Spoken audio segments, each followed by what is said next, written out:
everyone, it's me, your host Darius, and you're tuning into another episode of my talk show, Your Perspective. Today's guest is the incredible and generous Nikko Hunter. No Thank you for doing the problem. show for me. Of course, and do you mind doing a brief introduction I'm about just yourself? the average 27-year-old and I live in South Carolina. Okay, and what's your I'm a sign? 'Cause I'm a Virgo. Scorpio. Virgo, okay, okay. I like that. And for those who may not know, I met Alicia about a year ago, I So, want to say. yeah, something like that. I want to say a year ago. Yeah. And like I want to say like you're kind spirited and like I feel like we have this like unspoken bond to like we supported one another and always like uplift one another. So I really appreciate it from you. So thank you very much Never a for doing the problem. show. It means a lot.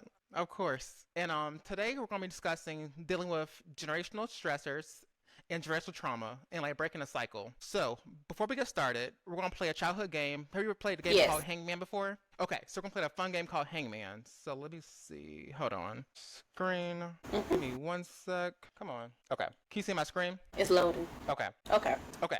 So I'm gonna give you three hints. First hint I'm gonna give you is the word is something. So let's say I scrape my finger, and then like 2 weeks later, what has the finger done? Peace. Sorry. You saying split your finger. Yeah, and then like 2 weeks later, your finger has done Heal. what? Okay, you got you got. Oh, wait. Oh, okay. D. So the word is healed, and so let me see. The whole point of the game was to show that like the only way to heal from like stressors and trauma is to heal.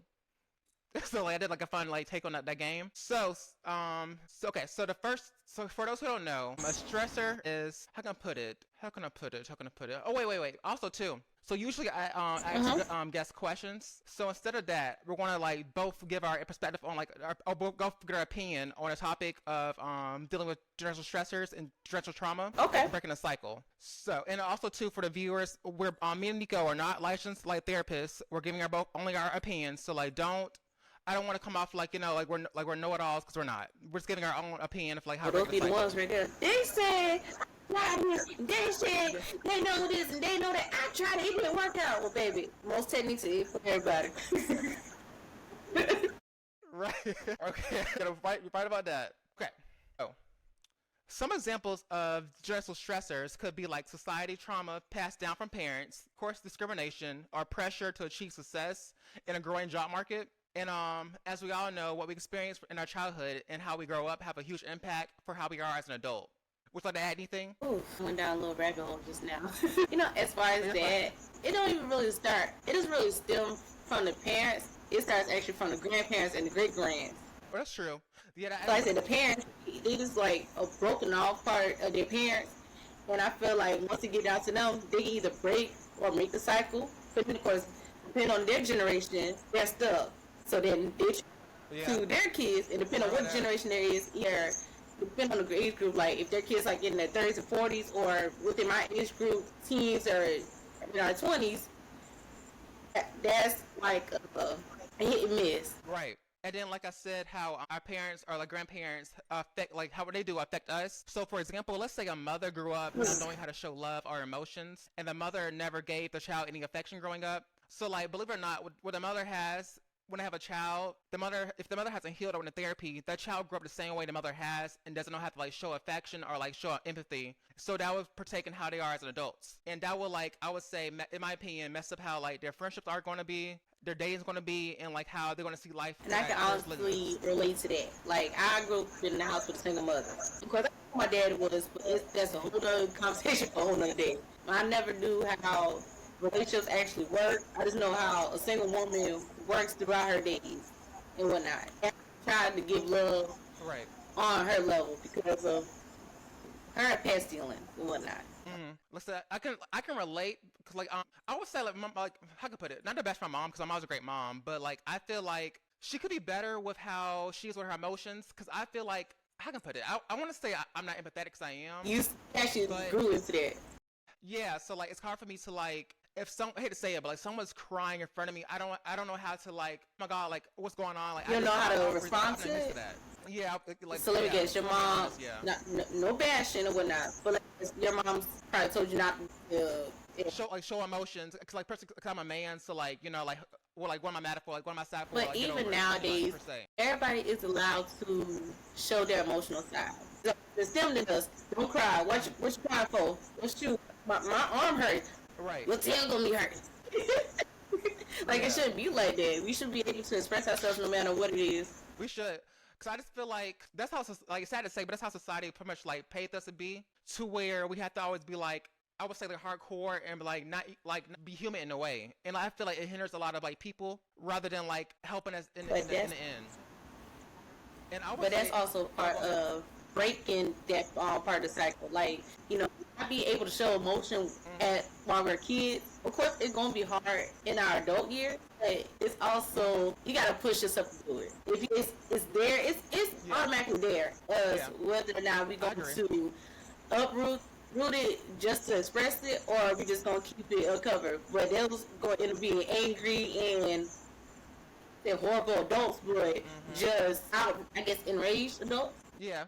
And like you said, breaking a cycle, I feel like, in my opinion, an important thing is like realizing and understanding that you have a problem that you're dealing with internally in order to like make it come like fruition and change those ways. Because like you can't expect to break a cycle if you never like realize there's a problem to begin with. And that makes sense. And like also, you should never feel like ashamed if you are dealing with trauma. Like, never allow your trauma to like make you believe you do not deserve good things, you're a bad person, and most importantly, make you feel like you're unworthy of something or like you're damaged because you're not that. And I agree with that. Right. And then like going back to what I said like earlier about the example, I want to say like, yes, having a mother who's unable to fulfill emotional needs is a devastating thing to grow up with, but it's also not like, I would say, in my opinion, we can't like put our blame on them, because you never know like if their mom never showed them how to show love. So like you said, we have to break the cycle and like not do it to our And that's always been my main thought. Like, if I have kids in the future, I want my kids to be able to experience something that I didn't have, like the positive side of it. Right. The two-parent household, the unconditional love without restriction, all kind of stuff.